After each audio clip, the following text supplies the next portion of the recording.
You want to share a file from Google Drive with someone, but only until a certain date? I'm Greco from Saperis, and in this video tutorial, I'll show you how to set an expiration date on file access in Google Drive. Very important. The setting of an expiration date on files in Google Drive is only possible if you have a paid G Suite account.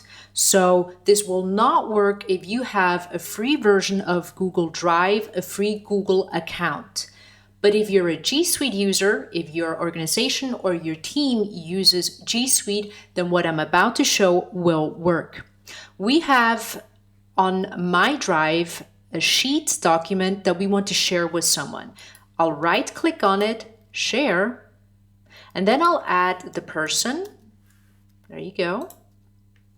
I won't notify him, so this would be best practice, of course, to notify this person, but in this demo, I won't be doing so. And I'll be making this person editor, sharing with that person.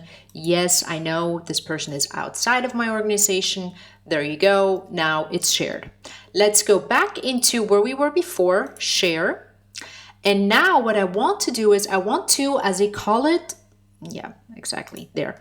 I want to give temporary access. So I want to set an expiration date on this file, but Google has updated this. So as of more or less spring, summer 2012, you can only give temporary access if somebody has commenting or viewing rights. So it automatically was bumped down to commenter, and now I can go ahead and say, okay, so I don't know, the end of September, and save this, and now Craig Smith will only be able to access this file until the 30th of September. If you're wondering how sharing permissions in Google Drive work, well then go ahead and watch my video that I've created on this, and please do me a favor and subscribe to this YouTube channel, because every week I publish new videos all about Google Drive and G Suite and so on and so forth, and I would not want you to miss out on any of those videos.